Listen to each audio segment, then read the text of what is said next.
বাবাজিরা মায়েরা মানে না, 3 কিলোমিটার টান। আর আমাদের মায়েদের একটা রোগ আছে, হুজুর যদি সুর করে বক্তব্য দেয়, মেয়েরা বলবে কি সুরলো, দারুণ গলালো। বর্তমানে হিন্দুস্তানের অবস্থা বড় নাজুক। নাজুক শব্দের অর্থ হচ্ছে সূক্ষ্ম। কোনো সুতো যদি খুব পাতলা হয়, সেই সুতোটা ছিঁড়ে যাবার ভয় থাকে। কোনো কাঁচ যদি খুব পাতলা হয়, ভেঙে যাবার ভয় থাকে। হিন্দুস্তানের অবস্থা ওই পরিস্থিতির সম্মুখীন হতে যাচ্ছে। কেউ কোনো অশুভ লোক তারা তৈরি করছে এই বাতাবরণটা।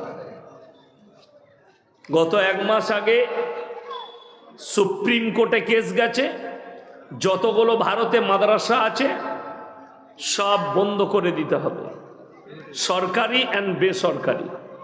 কেস খারিজ হয়েছে। তাদের কাছে হিসেব 70 লাখ ছেলে মেয়ে মাদ্রাসায়, খারিজি মাদ্রাসায় পড়াশোনা করে, 70 লাখ। এদিকে স্কুলমুখী করতে হবে। এই মাদ্রাসাওয়ালারা জিহাদি তৈরি করছে। জিহাদি শব্দের অর্থ কি? আসল কথা, জিহাদ শব্দের অর্থ বহু অমুসলিম ভাই বুঝেনি। সেটা দোষ তাদের দেব না, আমাদেরও অভাব, আমরা বুঝাতে পারিনি তাদিকে। জিহাদ মানে একটাই, মানে তারা জানে যে মুসলমান কাছে অর্ডার আছে, কোরআনে আছে, কাফেরকে কেটে দাও। কিন্তু এটা মোটেই নয়, এটা একদম নয়। এই যে মাদ্রাসায় যে কমিটিরা মেহনত করছে, এই মাদ্রাসাকে পরিচালনা করছে, এটা একটা জিহাদ। আজকের যে জলসায় দূর দূরান্ত থেকে বক্তারা এসছেন, সভাপতি সাহেব রাত জেগে বসে আছেন, এটা একটা জিহাদ। একটা গরিব খেতে পাচ্ছে না, তার কাছে আপনি খাবার পৌঁছাবেন, এটা একটা জিহাদ। এগুলো সব ইসলামের খাতায় জিহাদের মধ্যে পড়ে।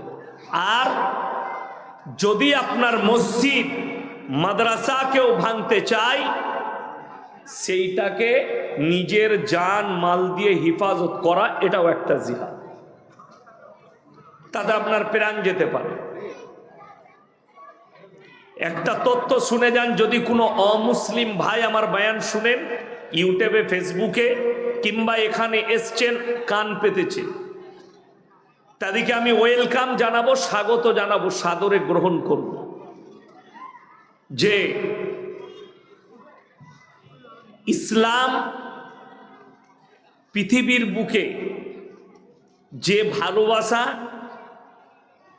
যে মহাব্বত ইসলাম দিয়েছে, পৃথিবীর কোনো ধর্মে সেই মহাব্বত, সেই ভালোবাসা শিখাতে পারেনি। তার নাম্বার 1 প্রমাণ, আপনারা বেলডাঙ্গার মাটিতে আছেন। আজকে আমি গাড়িতে আসছি, আমার একটা ফোন এসেছিল, একজন অমুসলিম ভাই, যদিও আমি তাকে চিনি না, হিন্দু ভাই ফোন করেছে। স্যার, দুটো কথা বলবো, বলুন কি হয়েছে। আমি গত 3 দিন আগে বক্তব্য রেখেছি, ফেসবুকে গেছে বক্তব্যটা। আমাদের দেশের একজন বাংলার আর্টিস্ট, বলিউডের আর্টিস্ট, তার নাম মিঠুন চক্রবর্তী।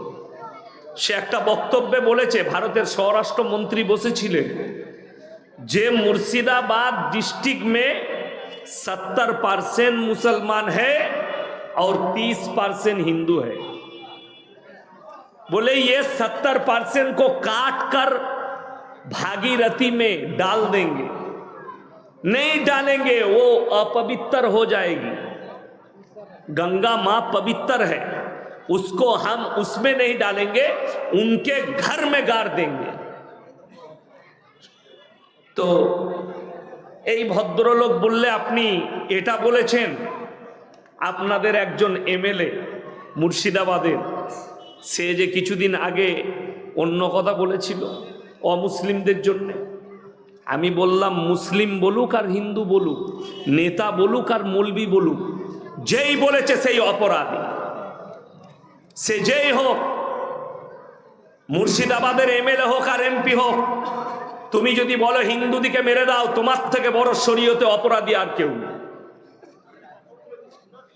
ইসলাম তরিকা দিয়েছে, কোরআনে আছে, তোমরা কারুর দেব দেবীকে গালি দিও না, কারুর ধর্মকে গালি দিও না, নিজেরটা থেকে সরে যাও না। আপনি কালমার দাওয়াত দেন, ইনশাআল্লাহ আল্লাহ যাকে হিদায়েত দিবে সে হিদায়েত পাবে। যদি বলেন ভারতে কি মুসলমান ইসলাম ও মুসলিম ভাইরা ইসলাম কবুল করছে, এ বেলডাঙ্গার ভাইয়েরা শুনে যান, এই শেষ রাত্রিতে এটা আমাদের কোনো সমীক্ষা নয়। আজ তাক বলে একটা চ্যানেল আছে, তার একজন অ্যাঙ্কার আছে, তার নাম হচ্ছে সুধীর চৌধুরী। সে নিজের ল্যাবেতে ডেকেছে বাগেশ্বর ধাম বাবাকে, আর বলছে বাবা आपको एक आंकड़ा दिखाएंगे। आंकड़ा माने बुझेन আপনারা, যারা হিন্দি উর্দু জানে তারা বুঝে। আঁকড়া মানে হচ্ছে গুনতি, হিসাব। বললে আপনাকে একটা হিসাব দেখাবো, কিসে? 2015 থেকে 2021। কত বললাম? কথা বলবেন, কত বললাম? 2015 থেকে 2021। এই সময়ের ভেতরে কতগুলো অন্যান্য ধর্মের মানুষ ইসলাম কবুল করেছে, কতগুলো অন্যান্য ধর্মের মানুষ সনাতন ধর্মকে গ্রহণ করেছে। তো তিনি কাগজ বার করলেন, বাবাকে শোনাচ্ছেন, বাবা শুনছেন। কি 2015 থেকে 2021 পর্যন্ত 13 লাখ অন্যান্য ধর্মের মানুষ ইসলাম কবুল করেছে। জোরে বলুন সুবহানাল্লাহ। 13 লাখ। बाबा के आबार बोले बाबा ये भी आंकड़ा देख लीजिए, और दूसरी धर्म से अन्य धर्मेर मात्र 30,000 लोग तारा सनातन धर्म के निয়েছে, গ্রহণ করেছে। कितना अंतर है यार, पार्थक्यটা কত? बाबा बोलছেন आसमान और जमीन का फर्क है, आसमान और जमीনের फर्क। আপনি ভেবে দেখুন, আমরা কেউ কি গালি দিই? কথা বলে। আমার 1 লাখ জলসা ছুটছে ইউটিউব আর ফেসবুকে, একটা কোনো অমুসলিম ভাই, কোনো শিক্ষিত মুসলমান ভাই একটা জলসা যদি বার করতে পারেন, আমি শ্রী রামজিকে গালি দিয়েছি, শ্রী কৃষ্ণজিকে গালি দিয়েছি, দুর্গাকে গালি দিয়েছি, কালী ঠাকুরকে গালি দিয়েছি, সরস্বতীকে গালি দিয়েছি, একটা যদি বার করতে পারেন আমি জীবনে আর সমাজের মুখে বক্তব্য দেব না। এখন আমি স্টেজে আছি 1.5 ঘন্টা, যদি কেউ বার করে দেখাতে পারেন, আমি আজকে পয়সাও নেবো না, নেমে গাড়ি চেপে পালিয়ে যাবো, জীবনে বক্তব্য দেবো না। কাল থেকে জলসা বন্ধ, মাদ্রাসার ক্লাস করব দিন। কিন্তু বড় কষ্ট লাগে, প্রতিনিয়ত ভারতে কেউ না কেউ নবীজিকে গালি দিচ্ছে, কেউ না কেউ রসুলকে গালি দিচ্ছে, কেউ না কেউ কোরআনকে গালি দিচ্ছে, কেউ না কেউ দাড়ি টুপিকে গালি দিচ্ছে, কেউ না কেউ মুসলমানকে ধরে জয় শ্রীরাম বলে মারছে।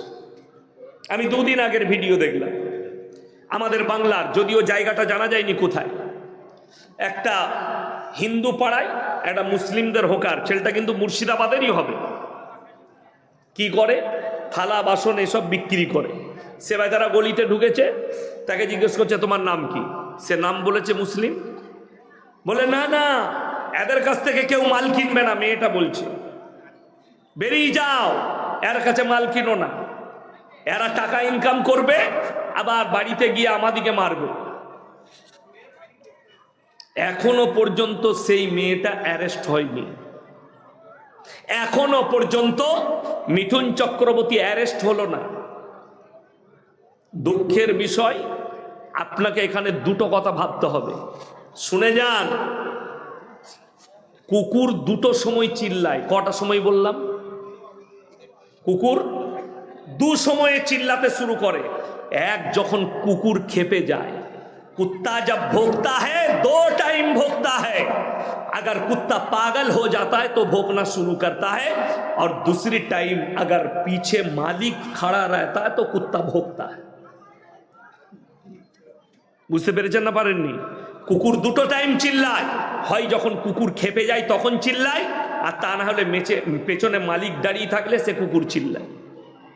দেখবেন সমুদ্রের কিনারায়, আমি মুম্বাইয়ে দেখেছি, মুম্বাই জুহি চৌপাটিতে গেছি আপনার পাও ভাজি খেতে, সেখানে দেখছি একটা লোক বড় কুকুর চেন ধরে আছে সাথে করে, তো আমাদিকে দেখে চিল্লাচ্ছে। সে তো জানছে মালিক আমাকে ধরে রেখেছে, ও এসে আমাকে মারতে পারবে না। কথাটা বুঝতে পেরেছেন না পারেননি? রাস্তায় যদি কুকুর এমনি চিল্লায়, তাকে ফাটাম করে লাঠি করে মারবেন না? মারবেন না, চল। কুকুর এই দুটো সময় চিল্লায়। যারা গাল দিচ্ছে, हम वो कुत्ते को कह रहा हूं रसूल को गाली दे रहा, पहले आंकड़ा तो सुन लो। আমার নবীজিকে যত গালি দেবে তত ইসলাম প্রতিষ্ঠিত হবে। জোরে বলুন সুবহানাল্লাহ। আপনারা দেখতে পেলেন এই মৌলবীদের কত খারাপ কাজ। আমাদিকে বলছে মাদ্রাসা ছাপ। আপনার দুটো বাচ্চার বক্তব্য শুনলেন, হাদিস পড়াগুলো শুনলেন, একজন হাদিস পড়লো, একজন মানে বলল, আপনারা শুনতে পেলেন। মৌলবীরা তো এই কাজ করছে। আজকে শুনেলেন আল্লামা ইকবালের ভাষা, ইস ঘর কো আগ লাগি ঘর কি চিরাগ সে। মুসলমান, তোমরা নিজেদের ঘরে নিজেরা আগুন ধরিয়েছ।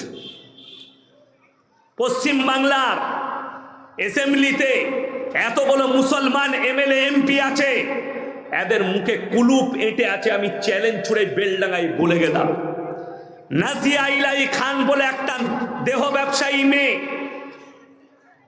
বিজেপির পাট্টা লাগিয়ে আছে গলায়, প্রতিনিয়ত রসুলকে গালি দিচ্ছে, কোরআনকে গালি দিচ্ছে, ইসলামকে গালি দিচ্ছে। অথচ আমরা যেদিকে ভোট দিয়ে অ্যাসেম্বলিতে পাঠালাম, এরা নিজের পদের জন্য চুপচাপ বসে আছে, প্রতিবাদ কেউ করেনি। একটা প্রতিবাদ বার করে দেখিয়ে দেন कि हमारे रसूल को गाली दे रहा। अगर हिम्मत है तो एक मर्तबा हमारे साथ बैठकर देखो, मैं प्रूफ कर दूंगा कि हराम क्या औलाद है। আমি চ্যালেঞ্জ ছুড়ে বললাম, আমি তসলিমা নাসরিনের বই থেকে তসলিমা নাসরিনকে আমি প্রমাণ করিয়ে দিতে পারবো সে হারামের আওলাদ। তার বই থেকেই, সে নিজের বইয়ে নিজে লিখেছে আমি হারামের আওলাদ। কে? তসলিমা নাসরিন। কেন? বইটার নাম লজ্জা। লজ্জা বইয়ে লিখেছে, আমি আমার মাকে আমার চাচার মশারিতে দেখেছি। যার মা চাচার সাথে শোয় তার জন্ম হালাল কি করে হতে পারে? তসলিমা নাসরিন তো হারামের আওলাদ, অবৈধ সন্তান, যেটাকে বাংলা ভাষায় বেদ সন্তান বলা হয়। সে আমার রসুলকে গালি দেয়, সে মা আয়েশাকে গালি দেয়, সে কোরআনকে গালি দেয়, সে দাড়ি টুপিকে গালি দেয়। বড় কষ্ট লাগে। আজ থেকে আপনাদেরকে বলছি, নিয়ত করুন আমরা কোরআনের সঙ্গে থাকবো। জোরে বলুন ইনশাআল্লাহ। বলতে ভয় লাগছে? গরুগুলো তো আপনারাই খাচ্ছেন, গলার আওয়াজ বেরোয়নি। আমি কি খেলাম? কিছু খেয়েছি? একটা রুটি খেলাম উপরে বসে। এখন আমি পুরো পাওয়ারটা দিই নাই, নিতে পারবে না, কানগুলো ফেটে যাবে। আর তোমরা গরুর গোশত দিয়ে ভাত খেয়ে এসে গলা বেরুচ্ছেন। আরে এমন আওয়াজ দাও মিঠুন চক্রবর্তী যেন বুঝতে পারে না বেলডাঙ্গায় যাওয়া যাবে না। বড় কষ্ট লাগে এইসব মানুষগুলোকে দেখে। দেখেই তো চন্ডাল মনে হয়। যার চেহারা চন্ডালের মতো, যার চেহারা চোয়ারদের মতো, সে মানুষকে কেটে দিবার কথা বলে, তো তার মুখ থেকে তো এর থেকে ভালো কিছু আশা করা যাবে না। সে যেই বলুক, সে মুসলিম হোক আর হিন্দু হোক অপরাধী, সে এমএলএ হোক আর এমপি হোক অপরাধী। কিন্তু বড় কষ্ট লাগে এই ভারতের মাটিতে নবীজিকে যদি কেউ গালি দেয়, ইসলামকে কেউ গালি দেয়, তাকে ওয়াই ক্যাটাগরির বডিগার্ড পাওয়া যায়। ঠিক বললাম না ভুল বললাম? যারা শিক্ষিত লোক আছেন, মাস্টার ডাক্তার আছেন, প্রফেসর আছেন, ইঞ্জিনিয়ার আছেন, তারা জানবে ভারতের একজন লোক মুসলিম, তার নাম হচ্ছে মকবুল ফিদা হোসেন।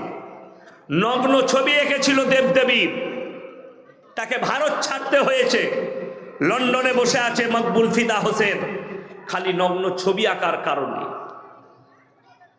আমার হিন্দু ভাইয়েরা, হে ভারতের সনাতন ভাইয়েরা, মকবুল ফিদা হোসেন যে নগ্ন ছবি এঁকেছে, এটা কোনো ভালো কাজ নয়, চরম পর্যায়ের অপরাধ করেছে।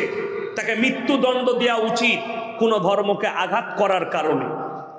কিন্তু বড় কষ্ট লাগে, ভারতের সরকার তসলিমা নাসরিনের মতো হারামের আওলাদ খালি ইসলামকে গালি দেওয়ার কারণে একে জায়গা দিয়েছে, একে রেখে দিয়েছে।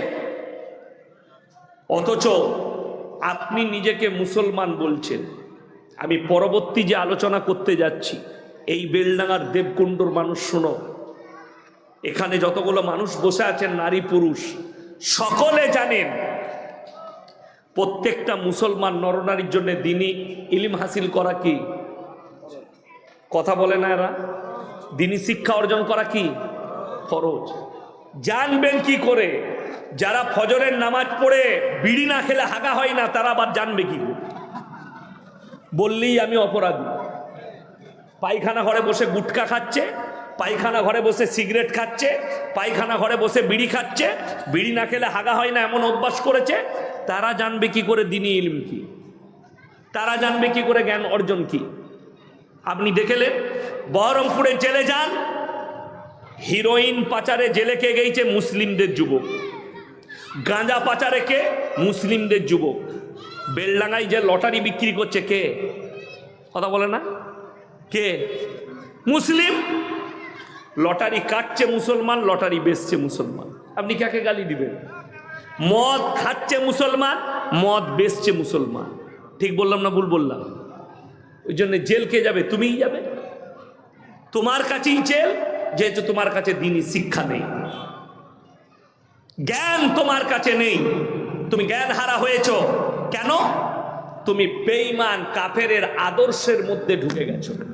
তোমার কাছে কাফেরের আদর্শ ঘেরে ফেলেছে, তোমাকে বেঈমানদের আদর্শ ঘেরে ফেলেছে।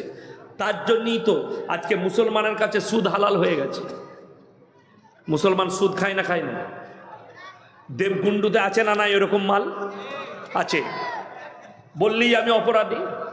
সেদিনে আমাকে বেনাদ্দহ শিশু মাদ্রাসায় পড়াশোনা দিয়েছিল, লেগেছে হুজুর চুল ব্যবসা কি? আমি বলে একদম হালাল। তাই না? মনে করেছে ইয়াসিন কি বলে দেখি। মাদ্রাসা চালায়, তোমার পয়সার দরকার নাই, কিন্তু যেটা হারাম সেটা হারাম বলতে হবে। চুল ব্যবসাও হারাম, চুলের ব্যবসার টাকাও হারাম। মদ খাওয়া কি হারাম, মদের ব্যবসার টাকা কি হবে? হারাম। কিন্তু মুসলমানের কাছে হালাল। মাদ্রাসাওয়ালা মসজিদের ইমামরা ফতোয়া দিতে পারবে না, চাকরি চলে যাবে সকালবেলা। কেন? চুল ব্যবসায়ীর পয়সা আছে। সালা আমার লেগে বললে হারাম জুম্মার দিনে, ওকে রাগলি কি করবে তারা? সালা ঠিক বললাম না ভুল বললাম? সকালবেলা ইমাম বললে ইমামের চাকরি চলে যাবে, পাওয়ার আছে। সুদের বায়ান করলে, এই আমি রাতের বেলায় সুদের বায়ান করব, সকালবেলায় বেলডাঙ্গা হাঁটা বলে ও আকার বক্তা নাকি বে সালা, ওকে দাওয়াত দেয়। কোন মাল কটা বলবে? সুদখোর কটা বলবে। তো তোরা আমাকে গাল দিলে কখনো কোরআনের আয়াত পাল্টাবে?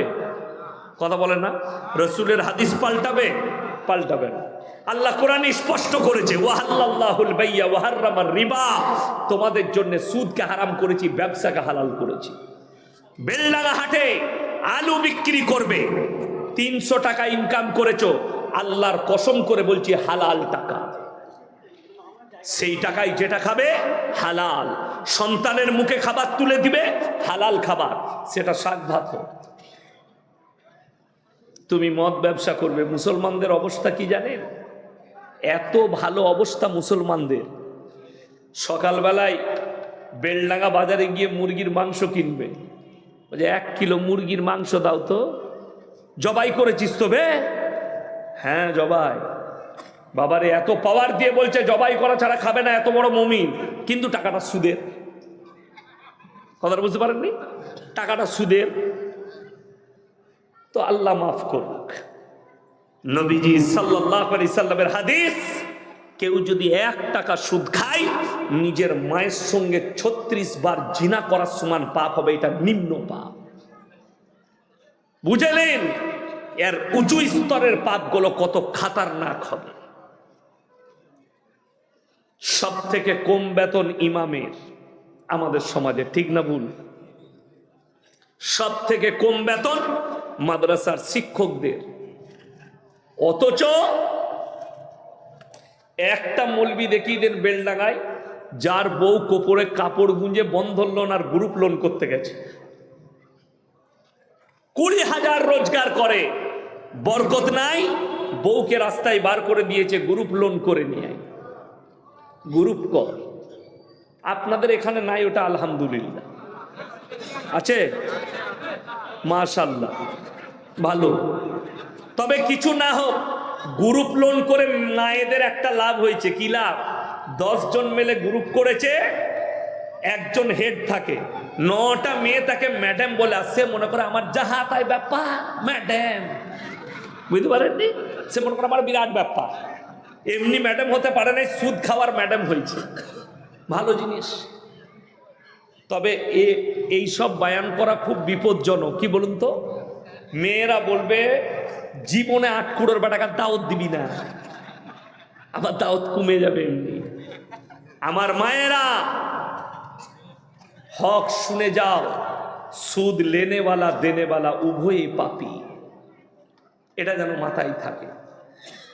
তোমার বাড়িতে বরকত আসতে পারে না।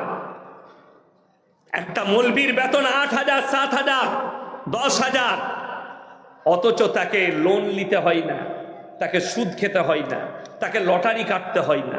আরে লটারি হালাল হলে আমরা মৌলবীরা ইমামরা আগে কাটতাম। তোমরা 5,000 বেতন দাও, একটা কেটে দে, মাল লেগে গেলেই হয়ে গেল। 1 কোটি লেগে গেলে আর হবে? আরে মুসলমান এত ভালো, বাংলাদেশের এক চাচা মসজিদে ঢুকে দোয়া করছে, আল্লাহ 1 ঘর কেটেছি, আল্লাহ যদি 1 কোটি পড়ে যায় তুমি ফেলে দাও, আর জীবনে কাটবো না। হারাম জিনিসের দোয়া, আল্লাহ লানত বর্ষিত হবে এদের উপরে, যারা হারাম জিনিসের দোয়া করবে। মুসলমানের অবস্থা এটাই। আমি বলে যাচ্ছি, আপনি কোরআন থেকে বিচ্ছিন্ন, রসুলের হাদিস থেকে বিচ্ছিন্ন, উলামা থেকে বিচ্ছিন্ন, মাদ্রাসা মসজিদ থেকে বিচ্ছিন্ন, তাই বেঈমান কাফেররা আপনাকে ঘেরে ফেলেছে, আপনি বেরোতে পারবেন না। এখানে স্টুডেন্টগুলোকে তুলে 100টা কলেজ পড়ুয়া হলে 70 থেকে 80টা কলেজ পড়ুয়া 12টা মাসের আরবি নামটা বলতে পারবে না। ঠিক বললাম না ভুল বললাম? কিন্তু সেই হারামখোরকে জিজ্ঞেস করো 1 জানুয়ারি কবে, ও ডেট লেখেই রেখে দিয়েছে। কোথায় ঘুরতে যাব, ক পেটি মদ নিয়ে যাব, কি কি রান্না করব, লেখাই আছে। এইটা জানে মুসলমান, কিন্তু তুমি আরবি 12টা মাসের নাম জানো না। আজকে ওই জন্য আমি বলে যাচ্ছি, শুনেলেন, আল্লাহ নবী সাহাবীরা যখন কালমা পড়েছে, যারা তারা কালমা পড়ার পরে ইমানের ওপরে এমন ভাবে টিকেছে আর এমন বিশ্বাস এনেছে, ইন্নাল্লাহা লা ইউদিউ আজরাল মুহসিনিন, এটা কোরআন। হে আমার সাহাবীরা, আল্লাহ বললেন, বলে দাও হে আমার নবী, তোমরা যখন কোনো ভালো কাজ করবে, কোনো নেক কাজ করবে, তোমরা নেক নিয়ত করে করবে, তোমরা ওটার মধ্যে কামিয়াবি পাবে, আল্লাহ মদত করবে। সকলে জোরে বলুন ইনশাআল্লাহ। আপনি জমিতে সবজি লাগালে প্রথম বিসমিল্লাহ বলে পুঁতেন না, ঘরে মুনিশ আছে, মুনিশকে বললে যাবে কপিটা লাগিয়ে দিগা, তো সেই কপিতে কখনো বরকত হয়? এমনি 1 টাকা দাম হয় কপি, ওই জন্য তো 1 টাকা হয়ে যায়, তুমি তাতে বরকত পাবে না। প্রথম বিসমিল্লাহ বলে তুমি লাগাও, আল্লাহর উপরে ভরসা করে, আল্লাহ এই জমির মধ্যে যে ফসল হবে তার যা লাভ হবে হিস্সা আমি ওসর বার করে দেব, এতিম মিসকিনের জন্য মাল বার করে দেব। নিয়ত আপনার নাই। কেন? আপনি কোরআন থেকে বিচ্ছিন্ন, কোরআনের সাথে আপনার সম্পর্ক নেই। আজকে মুসলমানের সম্পর্ক কোরআনের থেকে বেশি সম্পর্ক হচ্ছে মোবাইলের সাথে। ঠিক বললাম না ভুল বললাম? মোবাইলের মুসলমান অনেক বেরিয়েছে। মোবাইল মুসলমান, প্রকৃত মুসলমান নয়, মোবাইল মুসলমান। মোবাইলের মধ্যে লিখছে বাবরি মসজিদ ভেঙে গেছে, আমাদের বুকটা ফেটে যাচ্ছে। ও বাবরি মসজিদের লেগে কেঁদে মরছে ফেসবুকে, কিন্তু হারামখোর নিজের মসজিদে নামাজ পড়ে না। ঠিক বললাম না ভুল বললাম? এরকম গাদা লোক আছে।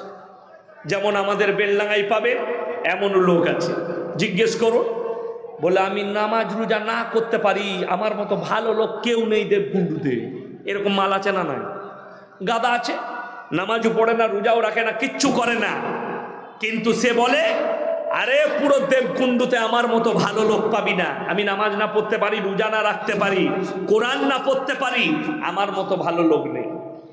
সত্যিকারী লোকটা জিনা করে না, লোকটা চুরি করে না, লোকটা অন্য কিছু করে না, কিন্তু লোকটা দান খয়রাত করে না, এতিম মিসকিনকে দেখে না, নামাজ পড়ে না, রোজা রাখে না, দাড়ি টুপি মাদ্রাসা মসজিদকে বিশ্বাস করে না। এই লোকটা কেমন? কি হবে এই লোকটা? কিয়ামতের দিনে কোরআন খুলেন, দুটো রাস্তা আল্লাহ দিবেন, একটা জান্নাতে আর একটা জাহান্নামে। জান্নাতীরা জান্নাতে যাবে আর জাহান্নামীরা জাহান্নামে যাবে।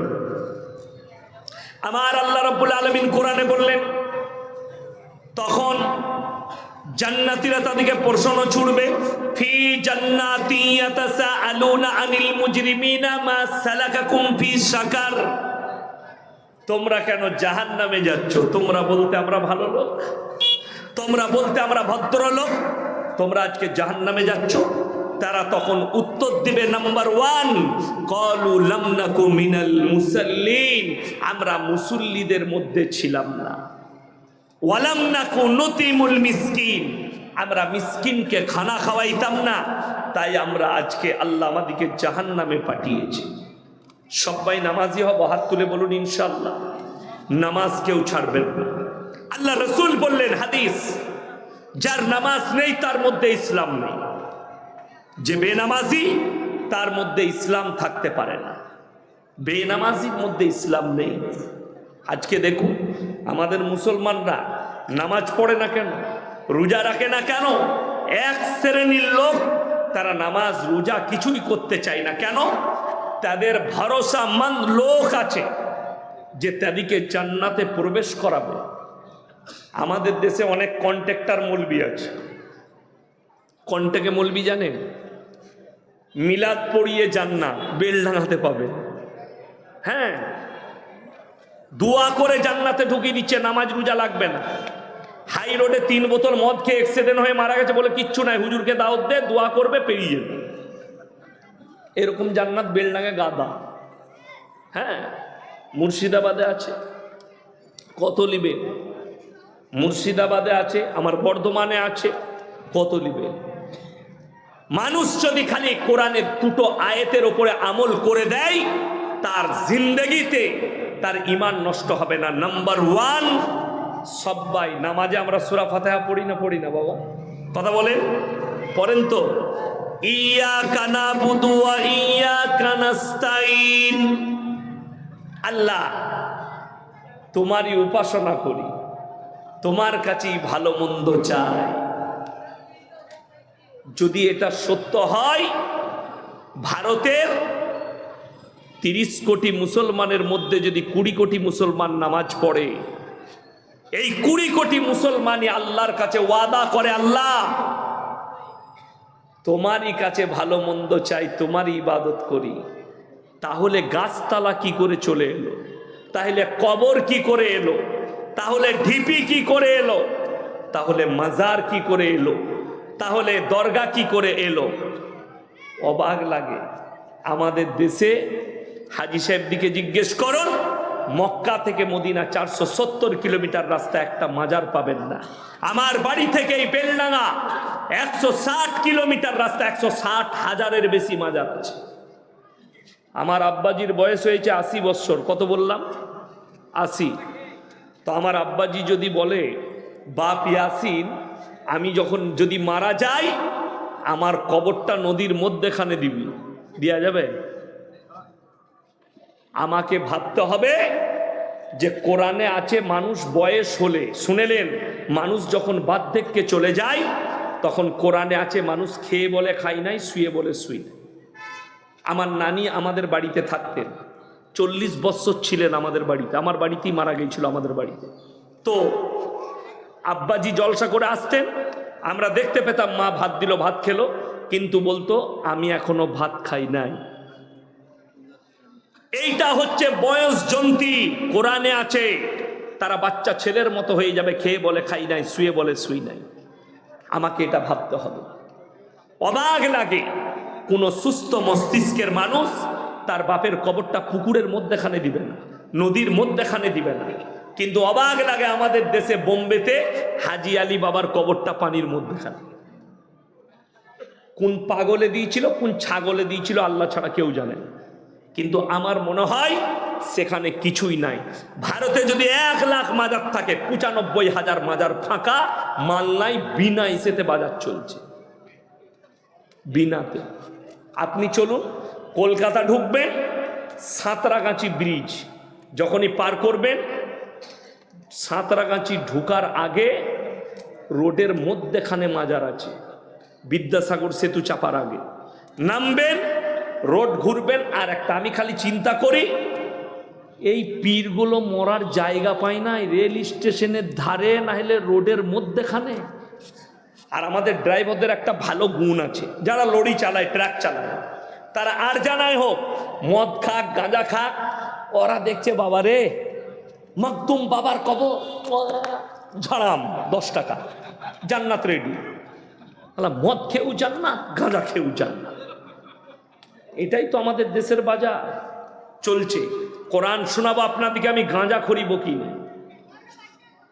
এক আল্লাহ বিশ্বাসী এক অমুসলিম ভাই, সে খালি একটা মাটির মূর্তি তৈরি করে উপাসনা করেছে। আপনি বলছেন এটা শিরক, আপনি তাকে কাফের ফতোয়া দিচ্ছেন, মুশরিক বলছেন। কোরআন বলছে ইন্না শিরকা লাযুলমুন আযীম, আল্লাহ ব্যতীত তোমরা গায়রুল্লাহর ইবাদত করো না। আল্লাহ ব্যতীত যারা অপরকে রব হিসাবে মেনে নিবে তারা আমার সঙ্গে চরম অপরাধ এবং শিরক করলো, এই গুনাহ আমি মাফ করব না যদি কেউ ইচ্ছাকৃতভাবে করে। কোরআন খুলেন, ইয়া আইয়ুহান নাসু যুরিবা মাসালুন ফাসতামিউ লাহু ইন্নাল্লাযীনা তাদউনা মিন দুনিল্লাহি লা ইয়াখলুকু দুবাবান ওয়ালা বিসতামাউ লাহু ওয়া ইয়াসলুবুহুমুদ দুবাবু শাইয়ান লা ইয়াস্তানকিদুহু মিন। হে নবী বলে দাও, তোমরা যাদের কাছে ভালো মন্দ চাইছো, যাদেরকে মালিক মনে করেছো আল্লাহ ছাড়া, তারা একটা মাছি পর্যন্ত সৃষ্টি করতে পারে না। এটা 17 পারা শেষ পৃষ্ঠা, শেষ রুকু। আল্লাহ কোরআনে বললেন মাছি সৃষ্টি অনেক দূরের কথা, মাছি যদি তাদের প্লেট থেকে কোনো জিনিস ছিনিয়ে নিয়ে যায় সেটা উদ্ধার করার মতো ক্ষমতা তাদের নেই। তারা হচ্ছে শক্তিহীন, আর আমি আল্লাহ হচ্ছে শক্তিশালী। এই বায়ান করার কারণে আপনাদের মুর্শিদাবাদের এক জিলাপি হুজুর আছে, গুটকাখোর, তাদের নাম রেখেছি, তার নাম হচ্ছে জুবের। এই দিকে ভগবান গোলার দিকে কোথায় বাড়ি, সে ফতোয়া দিয়েছে ওয়াহাবিরা দেওবন্দিরা মুরগি জবাই করলে সেই মুরগি যে খাবে তার ঈমান চলে যাবে। আহলে হাদিসরা দেওবন্দিরা মুরগি জবাই করলে সেই মুরগি খেলে ঈমান চলে যাবে। ফতোয়া কার? গুটকাখোর জুবের। এখানে বাড়ি, মুর্শিদাবাদের পা। এরপর আমি বলেছি শোনো, এরা কত বড় জাহিলে মুরাক্কাব বলে দিই। মক্কায় মাটবেল বিছিয়েছে কে? আহলে হাদিস। কথাটা বুঝতে পারেননি? মক্কায় যে মাটবেলটা বিছিয়েছে, মক্কায় যে হোটেলটায় গিয়ে থাকিস ওটা ওয়াহাবিদের, মক্কায় যে হোটেলে খাচ্ছিস ওটা ওয়াহাবিদের, মক্কার হোটেলে যে রান্না করছে সেও ওয়াহাবি। তোর ইমানটা কি করে রইল তুই বুঝেলে? এরা বলছে এদের সঙ্গে মুলাকাত করলে বিবির তালাক হয়ে যাবে। বড় কষ্ট লাগে। আমি মাস 3 আগে উত্তরবঙ্গ থেকে জলসা করে কালিয়াচকে দাঁড়িয়েছি। এক বেরেলবি ভাইদের বক্তা সে এসে দাঁড়ালো মোটরসাইকেল নিয়ে। আমি 4 চাকা থেকে নেমে বসে দুধ খাচ্ছিলাম, চা খাচ্ছিলাম। তো আমাকে বলল আসসালামু আলাইকুম হুজুর। আমি মোলাকাত করলাম, বললে হুজুর একটা ফটো লো, আমি লাও তোমার শখ। আমার সঙ্গে সেলফি নিল। আমি তাকে খালি বললাম, ভাই তুমি যে আমার সাথে সেলফি নিলে, মোলাকাত করলে, তোমাদের যুবের বলে জিলাপি হুজুর ফতোয়া দিচ্ছে এদের সঙ্গে মোলাকাত করলে বিবির তালাক হবে, এখন তোমার বউটা নিয়ে কি করবে? কথাটা বুঝতে পারেননি? সে তখন বলছে, আরে ওয়া তো হারাম করু। আমরা এটা তুমি স্টেজে বলতে পারবে, মেম্বারে দাঁড়িয়ে বলতে পারবে? আমার ড্রাইভার সাক্ষী আছে, গিয়ে জিজ্ঞেস করে আসো। আমি তাকে বলে বায়ান করতে আসি নাই যে এই বায়ানটা করব। আমার ব্রেনে এলো। জেলাটার নাম হচ্ছে পূর্ব মেদিনীপুর। আমি জলসা করতে গেছি। আমার এক বন্ধু বললে, হুজুর আপনাকে আসতেই হবে। আমি বললাম, আমার খালি নাই, আমি ডবল জলসা করি না। বললে, ফজরের পরেও আপনাকে 1 ঘন্টা বায়ান করতে হবে, সুবার জায়গা দূরে। আমি গেলাম, তার শ্বশুর বাড়িতে শোয়ালো। মসজিদে গিয়ে ফজরের নামাজটা আমি পড়ালাম উজু করে। আর আমার আগে যে বক্তা ফজরের আগে বায়ান করছিল, এক হুজুর, জিলাপি হুজুর, সে ফতোয়া দিয়েছে আহলে হাদিস দেওবন্দীদের পেছনে নামাজ পড়লে ঈমান চলে যাবে। সে হারাম করে আমার পেছনে নামাজ পড়লো ফজরে।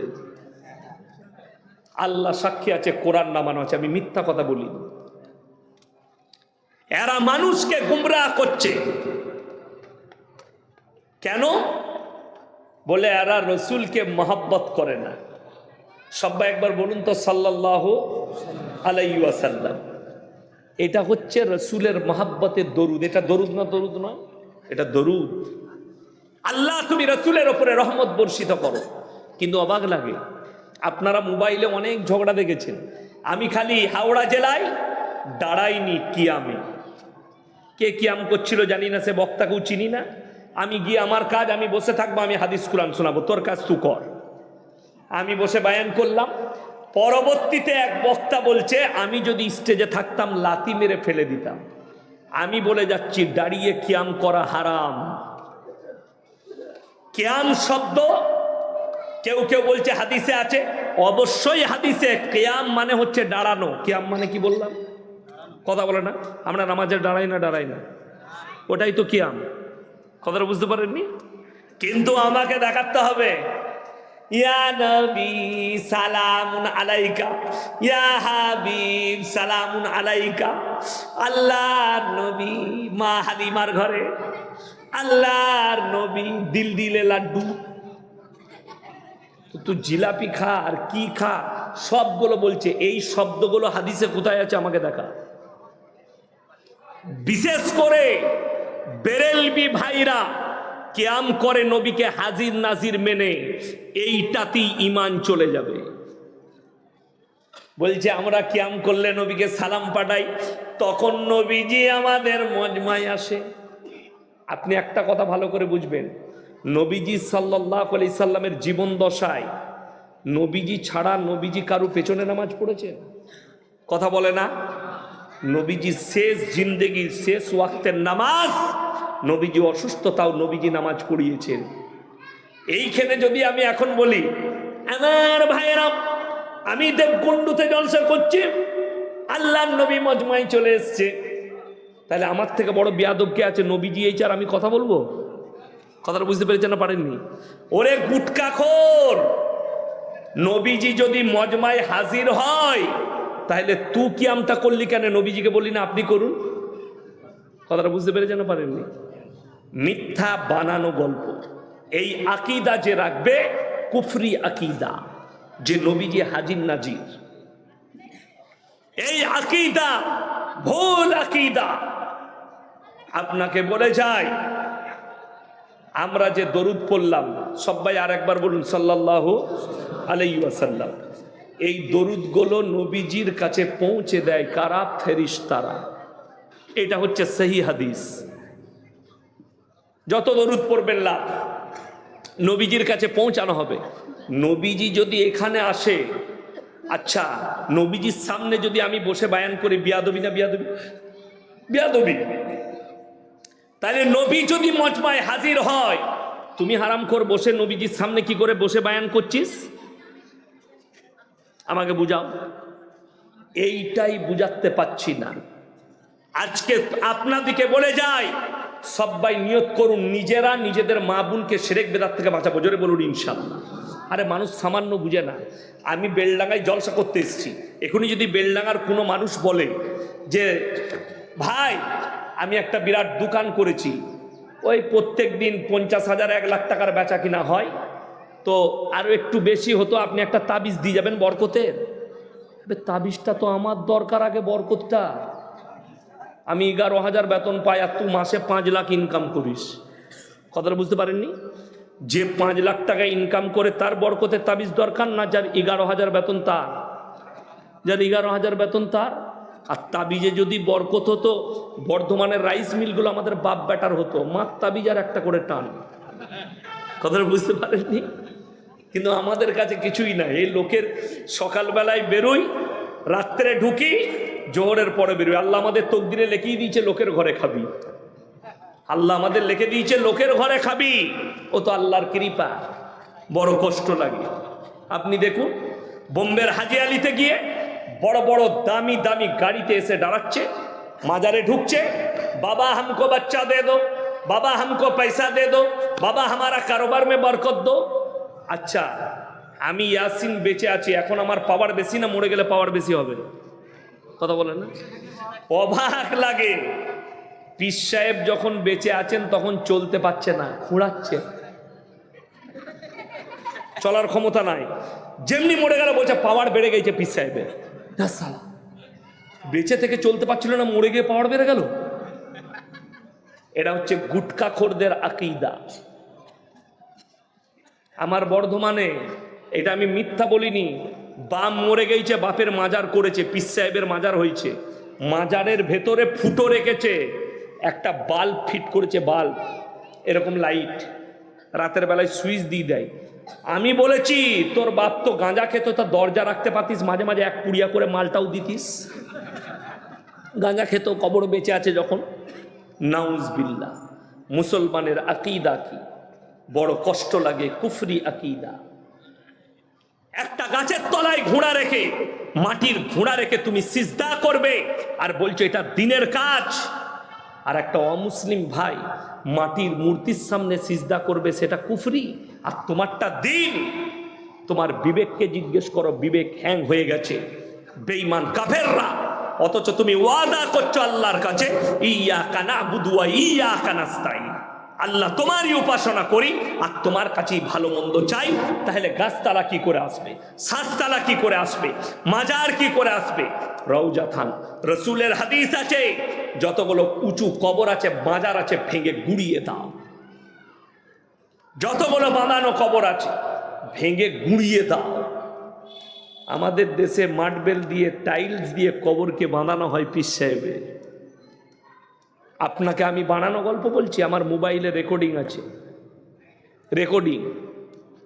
আমি কিন্তু মুমতাজুল্লাহ, তাকে গালি দেওয়ার কারণে সে ফোন সুইচ অফ, কারো ফোন তুলে না, কিন্তু আমি আলাদা ডিজাইনের লোক, যত গাল দিবি তত ফোন তুলব। কথাটা বুঝতে পারেননি? গাল আমার জন্য দোয়া, কিন্তু জবান আমার বন্ধ করতে পারবে না। আপনারা বলুন পৃথিবীর শ্রেষ্ঠ ব্যক্তিকে, কথা বলে না? বলুন মুহাম্মদ সাল্লাল্লাহু আলাইহি ওয়াসাল্লাম, তিনি হচ্ছেন পৃথিবীর শ্রেষ্ঠ ব্যক্তি। আমি এই মাদ্রাসার যতগুলো মৌলবি নয়, বেলডাঙ্গায় যতগুলো মাদ্রাসা আছে সব মৌলবিকে চ্যালেঞ্জ দিয়ে গেলাম, যদি আমাকে একটা জাল হাদিসও বার করে দেখাতে পারে। একজন বক্তা উত্তরপ্রদেশের বয়ান করছে, কি জানেন? एक ऐसा दौर था, बड़ा पीर अब्दुल कादिर जिलानी का नाम ले लेते, बगैर उजू का तो वह मर जाता था। যা বুঝে করকা বলছে, বিনা উজুতে বড় পীরের নাম নিলে মানুষ মরে যায়। আচ্ছা এখানে সব মানুষের উজু আছে? আমার তো নাই, আপনার আছে? নাই। আচ্ছা আমরা আল্লাহর নবী আরেকবার নাম লি, লা ইলাহা ইল্লাল্লাহ মুহাম্মাদুর রাসূলুল্লাহ, সবাই বলুন।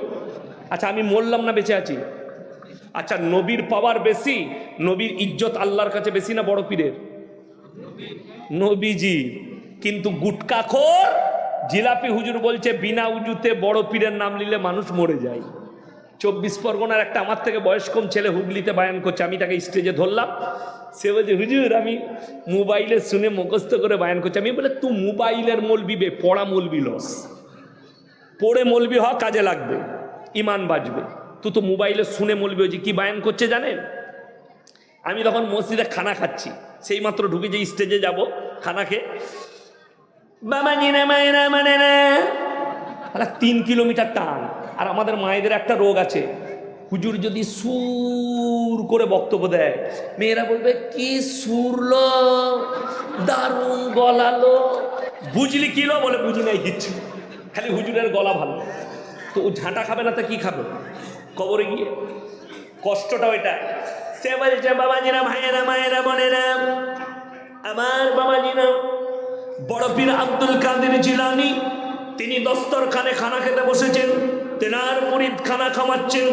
দস্তরখানে মুরগির মাংস দিয়েছেন, দেশি মুরগি খাচ্ছেন। আর খেতে খেতে বাবাজিরা তিনি হাড্ডিগুলো এক জায়গায় রাখছেন। একজন মুরিদ জিজ্ঞেস করলেন, হে বাবা, আপনি যে মুরগির মাংস খাচ্ছেন, হাড্ডিগুলো কেন রাখছেন? বড় পীর বললেন, হে আমার মুরিদ শোনো, আমি যে মুরগিটা খাচ্ছি, আমি বড় পীর খাবার পরে আবার মুরগিটাকে জীবিত করার ক্ষমতা রাখি, যা বুঝে কর না। তাকে বললাম, পেলি কোথায়? উনি কেউ জানেন না। আজকে যদি বড় পীর আব্দুল কাদের জিলানী রহমতুল্লাহ আলাইহি জীবিত থাকতেন, এই গুটকা খোরার জিলাপি হুজুরগুলোকে কাফের ফতোয়া দিত মিথ্যাচার করার কারণে, মিথ্যা কথা বলার কারণে। মায়ের পেট থেকে বাবাজিরা বড় পীর আব্দুল কাদের জিলানী 18 পারা হাফেজ হয়ে এসেছিল, পেলি কোথায় ও নিজেই জানে না। আপনারা বলুন, কোন মৌলবি যদি একটা জাল হাদিস দেখায় যা আল্লাহর হাবিব সাল্লাল্লাহু আলাইহি সাল্লাম তিনি দুম্বার মাংস খেয়েছেন, দুম্বাটাকে জীবিত করেছেন, এরকম কোন হাদিস আছে? বকরির মাংস খেয়েছেন, বকরিকে জীবিত করেছেন, এরকম একটা হাদিস দেখান। আল্লাহর নবী দুম্বার মাংস খেয়েছেন, দুম্বাটাকে জীবিত করেছেন, একটা যদি জাল হাদিস দেখিয়ে দেয়, আমি ইয়াসিন তোমার কবরে সিজদাকে মেনে নেব। দেখাতে পারবে না পৃথিবীর কোন মৌলবি। খাজা মঈনুদ্দিন চিশতি রহমতুল্লাহ আলাইহি কোন মৌলবি যদি একটা লেখা দেখাতে পারে, তিনি লিখে গেছেন, আমি মরে যাওয়ার পরে আমার কবরে সিজদা দিবি, চাদর চড়াবি, ফুল চড়াবি, সিন্নি দিবি, সিজদা করবি, ভালো মন্দ চাইবি। তিনি লিখে গেছেন, আমি সেই মৌলবীর আভারই থাকবো, আমি জীবনে আর সমাজের বুকে বক্তব্য দেব না। একটা দেখাতে পারবেন। আমি গত বছরে হায়দ্রাবাদে জলসায় গেছি, ফজরের পরে ফজরের নামাজটা পড়লাম 4 মিনারের কাছে একটা মসজিদে, গোল মসজিদ, খুব ভালো। নামাজটা পড়লাম, বেরিয়ে এসে পিস্তা হাউসে চা খেলাম।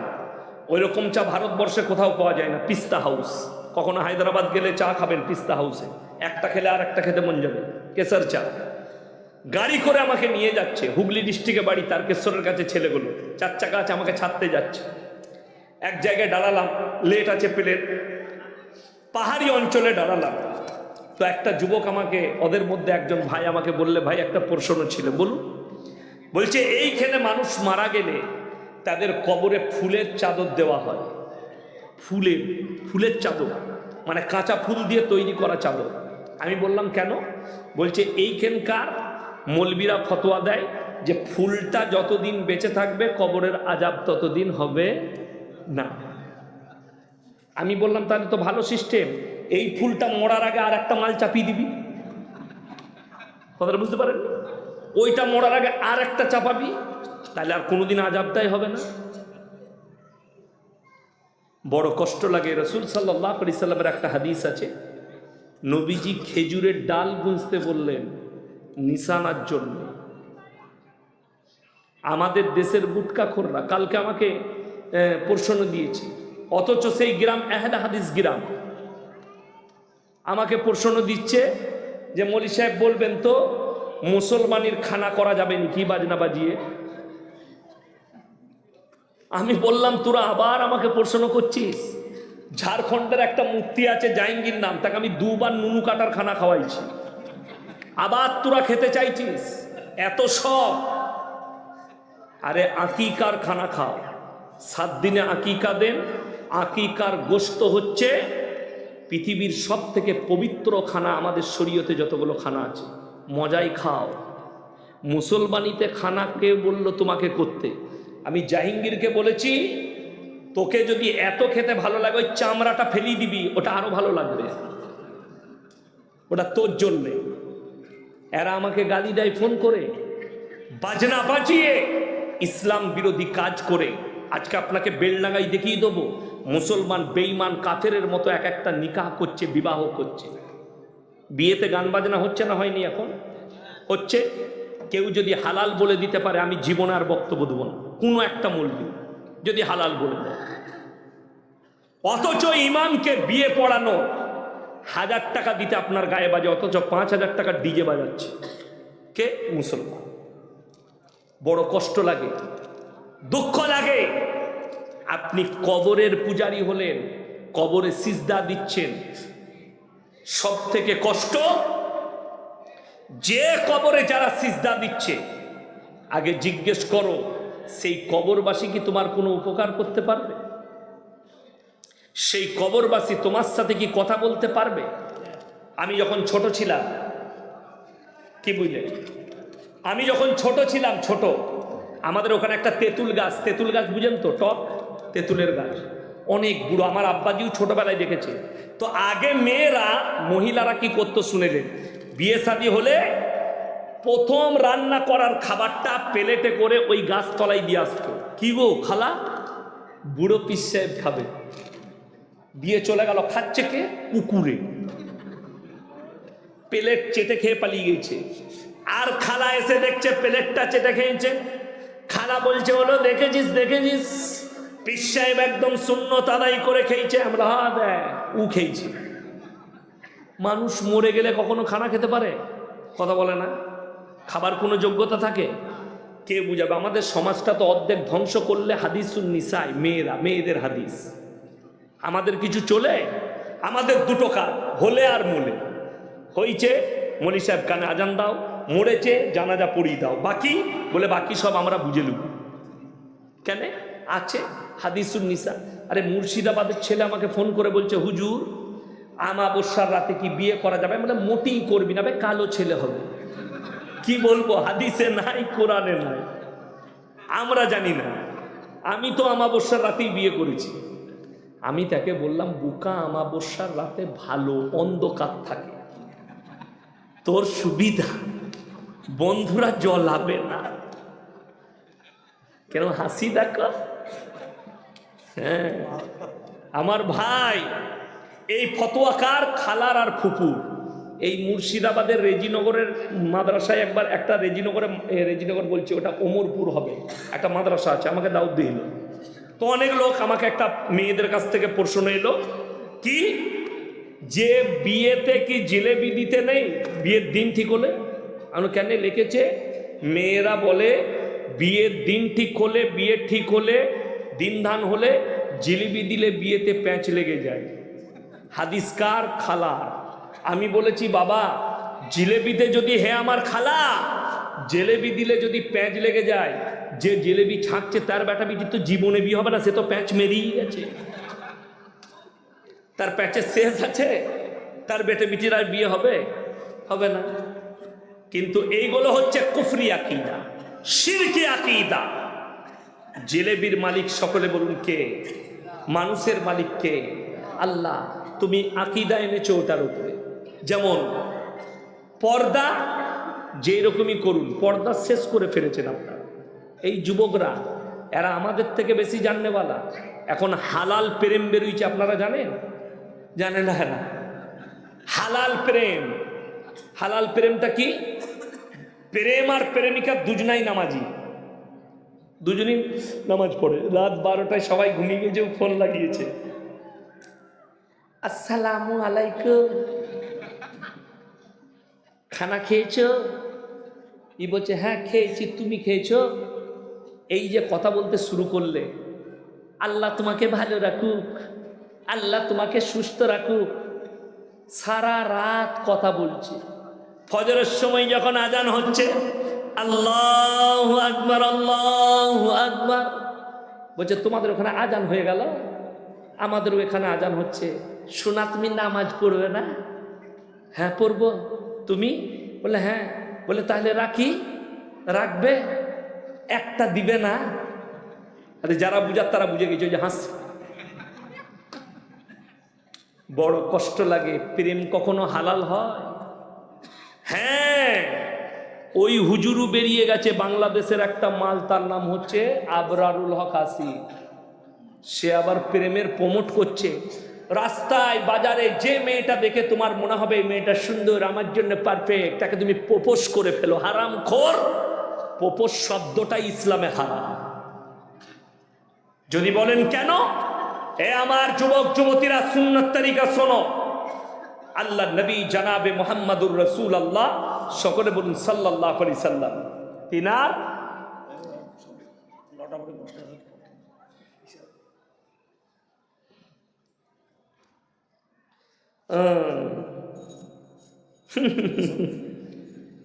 উত্তর আমি দেবই। বাংলাদেশে বিশ্ব ইজতেমায় সাদ ও জুবেরের পন্থীর মধ্যে দ্বন্দ্ব, এই নিয়ে কিছু বলবেন। আমি বীরভূমে জলসায় গিয়েছিলাম, বীরভূম ডিস্ট্রিক্টে। আমাকে একজনারা বললে যে কোন দলটা ঢুকতে দেবো।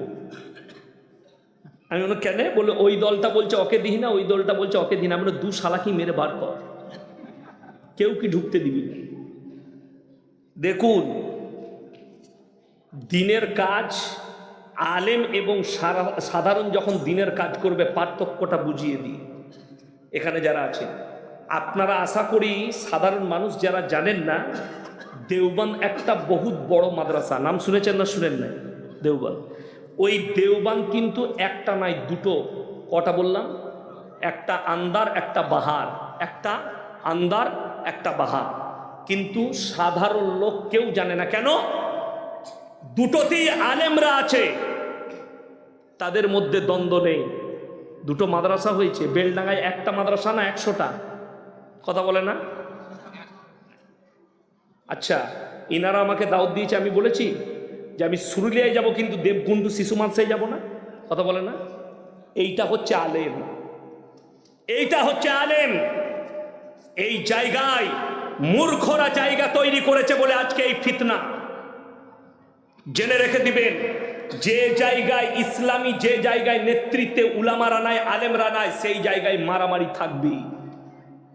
মাজাইর উলুম সাহারানপুর দুটো, জামিয়া ইসলামিয়া ঢামেল গুজরাট দুটো, তার শাখায় আমি পড়াশোনা করেছি। কাফলেতা মাদ্রাসা, জামিয়াতুল কিরাত কাফলেতা। দুটো ভাইয়ের মায়ের পেটের ভাই, কারি ইসমাইল বিসমিল্লাহ, মুফতি আব্বাস। দু ভাইয়ের দুটো মাদ্রাসা ভাগ হয়েছে, কিন্তু এতটুকু দ্বন্দ্ব নেই। বুখারি খতমে ভাই নিজে এসে বুখারি পড়ায়, বুখারি খতম করে। ভাই কিরাতের মেহফিল হলে ম্যান গেস্ট হিসাবে কারি ইসমাইল বিসমিল্লাহ থাকে। কোনো কিচ্ছু নাই। কেন? দুটো দলই আলেমের। কিন্তু বড় কষ্ট লাগে, আজকে আলেম না থাকার কারণে এতগুলো দ্বন্দ্ব দাঁড়িয়েছে। দুঃখ লাগে, এই বিশ্ব ইজতেমায় আগের বারে 11 জন মার্ডার হয়ে গেছে মুসলমানদের হাতে। মুসলমানরা মার্ডার হয়েছে, এদিকে মুসলমান বলাই যাবে। আমেরিকা ডোনাল্ড ট্রাম্পের জয়ে খুশি মুসলিমরা, এই বিষয় নিয়ে কিছু বলবেন? কে বললে মুসলিমরা খুশি? ডোনাল্ড ট্রাম্প আসুক, জর্জ বুশ। আচ্ছা আচ্ছা, গুটা যদি শুকিয়ে যায় ওপর দিকটা দিয়ে, পাক হয়ে যাবে? কথা বলে না? পাক হবে কি? হবে না। তাহলে গুয়ের দু পিঠটাই সমান। যে মালটা ছিল সেও যা ইউতা, সে একটু শুকনো, ই একটু ভিজে, অসুবিধা কিচ্ছু নাই তো। কে বললে মুসলমানদের খুশি? না, ভুল বলছে। মাইজ ভান্ডারি পুকুরে গোসল করলে রোগ ভালো হয়, এই কথা বললেন বাংলাদেশের জাহাঙ্গীরা হুজুর। আবার ওই গুটকাখোরের নাম দেখেছেন? সুইমিং পুলে না কোন পুকুরে গাদ, এটা বাংলাদেশের কথা বলছে। আমাদের পাথর চাবড়ির নাম শুনেছেন না শুনেননি? আরে বেলডাঙ্গা মুর্শিদাবাদের লোক পায়ে হেঁটে যায়, খালা চলতে পারছে না। খালা বাস পাওনি, দাতা বাবার মাজারে যাবে, বা হুজুর বলেছে পায়ে হেঁটে গেলে হজের নেকি পাবো। তওবা তওবা, পায়ে হেঁটে গেলে হজের নেকি। আপনারা দেখেছিলেন সিহাব বলে একটা ছেলে কেরলের না কোথাকার পায়ে হেঁটে হজে যাচ্ছিল? হজটা ইসলাম সম্মত। সম্মত লয়। আমার কাছে ফতোয়া নিলে এটা ইসলাম সম্মত লয়। কোরআনে আছে, তোমরা আল্লাহ তাআলা তোমাদের জন্য পরিবহনের ব্যবস্থা করেছে। নবীজির জামানায় ছিল উট, তারপরে ঘোড়া, এইগুলো সব আপনাদের জন্য পরিবহন। এখন প্লেনের ব্যবস্থা আছে না? নাই, আছে। আমার বিরুদ্ধে কলকাতার ফুরফুরার এক হুজুর বলে এলো, আরে ওই মৌলবি কিছু জানে না, পায়ে হেঁটে নবীজি হাদিসে বলেছেন তোমরা পায়ে হেঁটে হজ করো।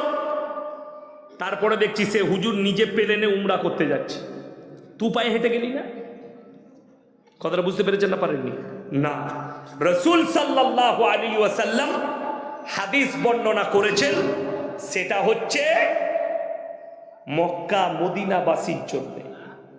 হাদিসটা কোরআনটা খুললে বুঝতে পারবে। তারপরে যখন দিনের দিন উন্নত হয়েছে, এখন মক্কা থেকে মদিনা কিসে যায়? হেঁটে না বাসে?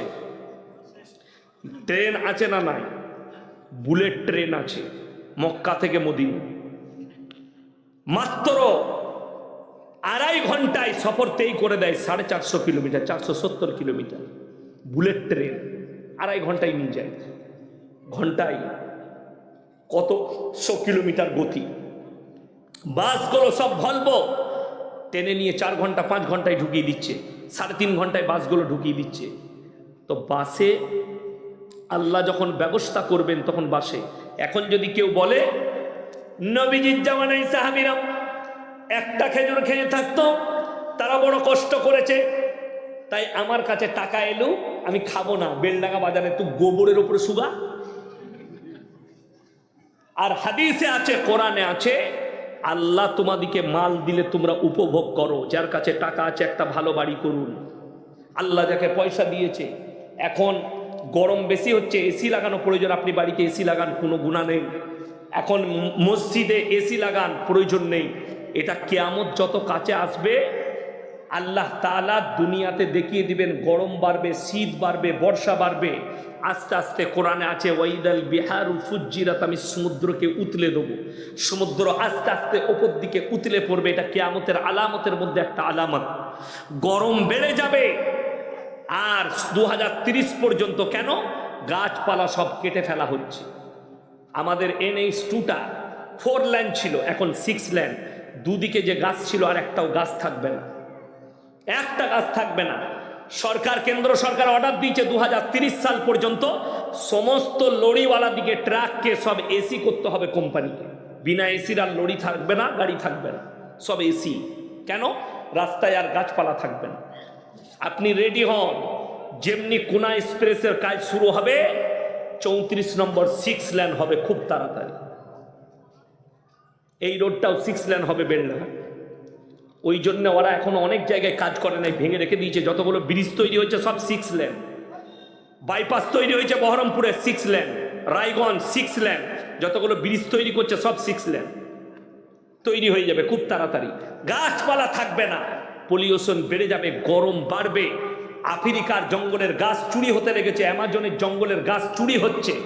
ওই জন্য তো বৈজ্ঞানিকরা বলছে, শিক্ষিতরা গাছ লাগান, প্রাণ বাঁচান। একটা গাছ কত বড় মূল্যবান, গাছ লাগানো একটা প্রাণ বাঁচানোর সমান। ওই জন্যে আমরা সকলে ইনশাআল্লাহ ইমানের উপরে টিকবো। জোরে বলুন ইনশাআল্লাহ। শিরক কেউ করবেন না, হাত তুলে বলুন তো ইনশাআল্লাহ। শিরকে কেউ লিপ্ত হবেন না, এই ভণ্ডদের কাছ থেকে দূরে থাকবেন। 5 ওয়াক্তের নামাজ সবাই পড়বেন, জোরে বলুন ইনশাআল্লাহ। নিজেদের মা বোনদিকে পর্দায় রাখুন। আমি মায়ের দিকে বোনদিকে বলবো, হ্যাঁ আপনি যদি বলেন যে দাওয়া আর দোয়া আছে কিনা, অবশ্যই দোয়া আছে। আপনার স্ত্রী, আপনার জ্বর এসছে, 11 বার সূরা ফাতিহা পড়ে পানিতে ফুঁক দিয়ে দম করে পানিটা পান করুন, আল্লাহ চাইলে শিফা হবে।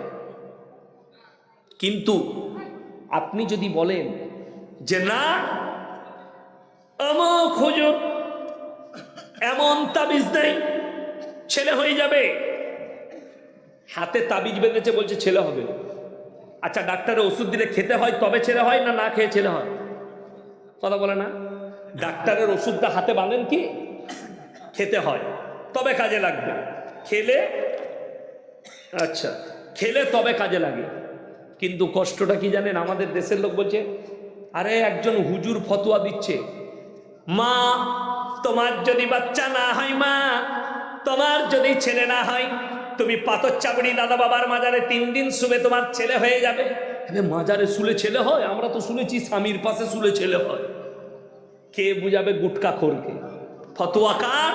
জিলাপি হুজুরে। আমরা কখনো বলি নাই তো জিলাপি খাওয়া হারাম, কখনোই নয়। জিলেপি খান, কিন্তু মাজারের পড়া জিলেপি হারাম, মাজারের সিন্নি হারাম, মাজারের পড়া মুরগি হারাম, মাজারের দেওয়া আপনার যে কোনো জিনিস আল্লাহ ব্যতীত অপরের নামে উৎসর্গ করা জিনিস হারাম। আমার ভাই, কোরআনে আছে, লাস্টে বলবো 3টে কথার উপরে আমল করবেন, জোরে বলুন ইনশাআল্লাহ। যাদেরকে আল্লাহ মাল দিয়েছে 3টে কথা মাথায় রাখবেন, 3টে কথা। এই 3টে কথার উপরে যারা আমল করবে আল্লাহ তাদের মালের হেফাজত করবে, জোরে বলুন সুবহানাল্লাহ। 1 নম্বর, ওয়াআতিনাল কুরবা হাক্কাহু ওয়াল মিসকিনা ওয়াবনাস সাবিলি ওয়ালা তুবাদদির তাবদীরা। 1 নম্বর হচ্ছে ওয়াআতিনাল কুরবা, তোমার কাছের গরিব যদি হাত পাতে তার হাতকে ফিরিও না। 2 নম্বর, ওয়াল ইয়াতামা ওয়াল মাসাকিন, এতিম আর মিসকিন যদি তোমার কাছে হাত পাতে তার হাতকে ফিরাবে না। ওয়াবনাস সাবিলি ওয়ালা তুবাদদির তাবদীরা। আর 3 নম্বর, মুসাফির যদি তোমার কাছে হাত পাতে তাদের হাতকে তোমরা জীবনে ফিরিও না।